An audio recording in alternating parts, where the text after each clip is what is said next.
हमारे YouTube channel पर बहुत बहुत स्वागत है।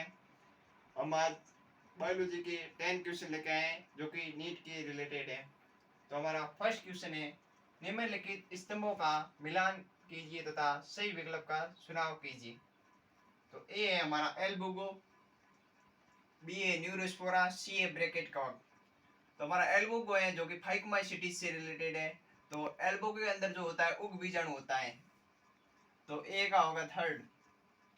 और बी है न्यूरोस्पोरा जो कि एस्कोमाइसिटीज से जो इसके अंदर होता है एस्को बीजाणु होता है, तो बी का होगा फर्स्ट।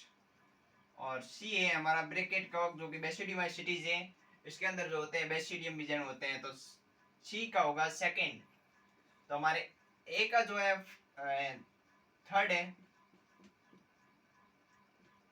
और बी का है फर्स्ट और सी का है सेकंड। तो ए का थर्ड किसके अंदर दे रखा है, ए का थर्ड तो इसके अंदर है नहीं, ये बार रॉन्ग हो गया। ए का यहाँ पर फर्स्ट दे रखा है, अब रहा सेकेंड और थर्ड। इसके अंदर बी का है फर्स्ट, बी का सेकेंड दे रखा है और यहाँ पर फर्स्ट, तो ये वाला भी रॉन्ग हो गया। तो इसका आंसर जो होगा सेकेंड होगा और सी का जो है सेकेंड। तो हमारे फर्स्ट का आंसर जो होगा सेकेंड आंसर सही है। ए का थर्ड, बी का फर्स्ट और सी का सेकेंड। सेकेंड नंबर क्वेश्चन है एगेरिकस। इसके अंदर दी फर्स्ट ऑप्शन है हमारा में दी के अंदर की अवस्था का अभाव होता है। सेकेंड है सकोशिका कवक तंतु रखता है। थर्ड है बीजात रूप से लैंगिक बीजाणु उत्पन्न करता है। फोर्थ है में लैंगिक प्रजनन का अभाव होता है। एगेरिकस है जो कि हमारा एक मशरूम है और ये हमारे बेसिडियोमाइसिटी से रिलेटेड है। माइसिटीज इसके अंदर दे रखा है कि दी के अंदर की अवस्था का अभाव होता है। नहीं, इसके अंदर जो दी के अंदर की अवस्था होती है जो इसके अंदर पाई जाती है, और एक एस्कोमाइसिटीज और बेसिडियोमाइसिटीज दोनों के अंदर होती है। फाइकोमाइसिटीज और ड्यूटेरोमाइसिटीज होता है उसके अंदर दी के अंदर की अवस्था नहीं होती है, जिसके अंदर दो केंद्र होते हैं, फिर बाद में केंद्र का संलयन होता है, इसको क्या कहते हैं, दी के अंदर की अवस्था कहते हैं। तो इसके अंदर होती है। तो फर्स्ट वाला हमारे क्या कहते हैं, एगेरिकस मशरूम है, तो ये तो इसके अंदर होता है, लेकिन यहाँ पर तो रॉन्ग हो गया। सकोशिका कवक तंतु रखता है, नहीं, सकोशिका कवक तंतु से कहते हैं जिसके अंदर बहुत सारे केंद्रक होते हैं, उसको क्या कहते हैं, सकोशिका। तो ये नहीं होता है इसके, ये तो हो गया फाइकोमाइसिटीज से रिलेटेड है, जबकि ये बेसिडियोमाइसिटीज है। और थर्ड है बीजात रूप से लैंगिक बीजाणु उत्पन्न करता है। थर्ड वाला सही है, ये बीजात रूप से लैंगिक बीजाणु उत्पन्न करता है, जिसको बेसिडियम कहते हैं। और फोर्थ है में लैंगिक प्रजनन का अभाव होता है, ये गलत हो गया। इसके अंदर लैंगिक प्रजनन होता है, लेकिन लैंगिक अंग होते हैं ना, उसका इसके अंदर अभाव होता है। लैंगिक जनन तो होता है, लैंगिक प्रजनन होता है, लेकिन जो लैंगिक अंग होते हैं उसका अभाव होता है। तो हमारा जो एग्रीकस है इसके रिलेटेड थर्ड है, तो हमारा सेकेंड का आंसर जो होगा थर्ड होगा। तो हमारा थर्ड नंबर क्वेश्चन है, ड्यूटेरोमाइसिटीज को अपूर्ण कवक कहा जाता है। ये हमारा क्या एसेसन मतलब कथन है और ये कारण है, रीजन। और अपूर्ण कवकों को पूर्ण लैंगिक अवस्था का अभाव होता है। अपूर्ण कवकों में पूर्ण लैंगिक अवस्था का अभाव होता है। फर्स्ट ऑप्शन है ए वो आर दोनों सत्य है, आर ए का सही स्पष्टीकरण है। सेकंड है ए वो आर दोनों सत्य है, आर ए का सही स्पष्टीकरण नहीं है।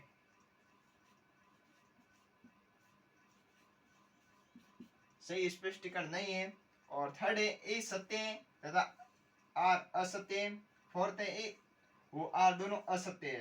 तो हमारा फर्स्ट इसके अंदर दे रखा है ए वो आर ये है कि ड्यूटेरोमाइसिटीज को अपूर्ण कवक कहा जाता है, सही है, क्योंकि इसके अंदर क्या होता है, लैंगिक जनन का अभाव होता है, इसलिए इसको ड्यूटेरोमाइसिटीज को अपूर्ण कवक कहा जाता है। और आर है अपूर्ण कवक में पूर्ण लैंगिक अवस्था का अभाव होता है, सही है। इसको देखने के लिए सही है, कथन का नहीं है, इसको देखने के लिए यहाँ पर लगा दी क्योंकि। तो हमारे को एसेसन और रीजन को हम देख सकते हैं कि इसका सही एक्सप्लेनेशन है या नहीं है। तो ड्यूटेरोमाइसिटीज को अपूर्ण कवक कहा जाता है क्योंकि अपूर्ण कवकों में पूर्ण लैंगिक अवस्था का अभाव होता है, तो इसका ये सही स्पष्टीकरण है। तो इसका आंसर जो होगा फर्स्ट होगा, ए वो आर दोनों सत्य है, आर ए का सही स्पष्टीकरण है। तो हमारा फोर्थ नंबर क्वेश्चन है, कोशिकी स्तर का शारीरिक संगठन किसमें पाया जाता है।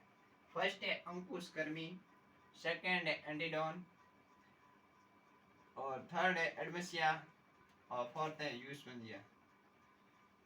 तो फर्स्ट है अंकुश कर्मी जो कि एस के हेल्थ में दीजिए, और सेकेंड है एंटीडोन जो इकाइनोडर्मेटा है, थर्ड है एडमेसिया जो कि सिलेंट्रेटा से है, फोर्थ है यूस्पेंजिया जो पोरीफेरा से है। तो हमारा जो कोशिका स्तर का संगठन होता है जो पोरीफेरा के अंदर होता है, इसलिए इसका आंसर जो होगा फोर्थ होगा। फोर्थ का आंसर फोर्थ यूस्पेंजिया। और फिफ्थ नंबर क्वेश्चन है, निम्न में से किसमें लार्वा द्विपार्श्व समिति दर्शाता है लेकिन वेस्ट में अरी समिति होती है?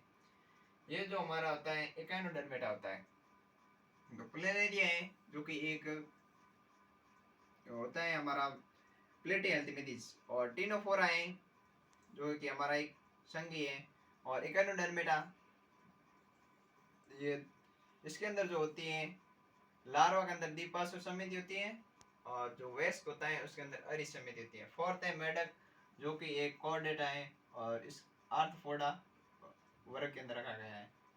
आर्थ्रोपोडा सॉरी नहीं, आर्थ्रोपोडा नहीं, एम्फीबियन है, एम्फीबियन जो कि एक वर्ग है और कॉर्डेटा के अंदर आता है। और 6 नंबर क्वेश्चन है हमारा, शरीर बाह्य और आंतरिक दोनों रूप से कर्ण विभाजित जिसमें कुछ अंगों की कर्मी पुनरावृत्ति होती है, इस प्रकार के खंडी भवन को कहते हैं? ए है विखंडी भवन, बी है मेटाजेनेसिस, सी है कायांतरण, डी है मेटास्टेसिस। तो हमारा फर्स्ट है जो शरीर के बाह्य और आंतरिक दोनों रूप से खंड विभाजित होता है उसको क्या कहते हैं? विखंडी भवन कहते हैं। सेकंड बी है मेटाजेनेसिस, मेटाजेनेसिस उसको कहते हैं जिसमें पीडीए का अंतरण होता है ना, उसको मेटाजेनेसिस कहते हैं। और कायांतरण उसको कहते हैं जिसकी लार्वा अवस्था होती है जो वेस्ट के अंदर बदलती है ना, उसको कायांतरण कहते हैं। मेटास्टेसिस ये कैंसर के कारण जो होता है ना, कैंसर उसके एक जगह से कोशिका दूसरी जगह जाती है, उसको कहता है मेटास्टेसिस। तो इसका 6 का आंसर जो होगा फर्स्ट ए होगा। और 7 नंबर क्वेश्चन है, स्पंज गुहा किसके द्वारा आश्रित रहती है? ए कोइनोसाइट्स, बी पिनेकोसाइट्स, सी स्क्लेरोब्लास्ट, और डी एम्ब्रियोब्लास्ट।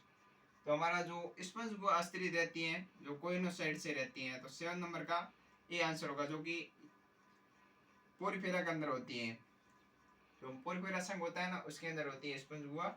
तो इसका आंसर जो होगा फर्स्ट होगा 7 का। 8 नंबर क्वेश्चन है, वर्ग कॉन्ड्रिक्थिस के सदस्यों में कौन सी संरचना की अनुपस्थिति के कारण डूबने से बचने के लिए लगातार तैरते रहते हैं? ए पटाव शलंग, बी पर्सन, सी टिनोइड शलक, और डी वायुकोश। तो इसका हमारा आंसर होगा जो होगा वायुकोश। जो हमारे कॉन्ड्रिक थीज है उसके अंदर नहीं होती है, लेकिन ऑस्टिक थीज होते हैं उसके अंदर वायुकोश होता है, इसलिए वो लगातार तैरते नहीं है। जबकि कॉन्ड्रिक थीज के अंदर वायुकोश की अनुपस्थिति के कारण ये लगातार तैरते रहते हैं, इसके अंदर वायुकोश की अनुपस्थिति होती है। और 9 नंबर हमारा क्वेश्चन है, निम्न का पाया जाना पक्षियों का अभिलाक्षणिक गुण है? ए है समतापी, बी है पंख, सी है वायु अस्थियां, डी है चार कोष्ठीय। तो समतापी होते हैं जो स्तनधारी भी होते हैं, और इसका कोई लाक्षणिक गुण नहीं है क्योंकि स्तनधारी भी होते हैं और पक्षी भी होते हैं। और पंख का होना भी कोई इसका लाक्षणिक गुण नहीं होता है, क्योंकि हमारे जो समगादड़ होती है ना उसके अंदर भी पंख होते हैं, लेकिन पक्षियों के अंदर भी जो होते हैं उसके अंदर पंख होते हैं, तो इसका होना कोई अभिलाक्षणिक गुण नहीं होता है। और जो वायु अस्थियां होती हैं जो इसका एक अभिलाक्षणिक गुण होता है, ये ओनली फॉर पक्षियों के अंदर ही होता है। और डी है चार कोष्ठीय, ये तो हमारे स्तनधारी होते हैं उसके अंदर भी होता है, और जो पक्षी होते हैं उसके अंदर भी होता है चार कोष्ठीय। तो हमारा जो आंसर होगा 9 का वो सी होगा, वायु कोष्ठीय वायवीय अस्थियां। और 10 नंबर हमारा क्वेश्चन है, निम्न में से कौन सा जहरीला सांप नहीं है?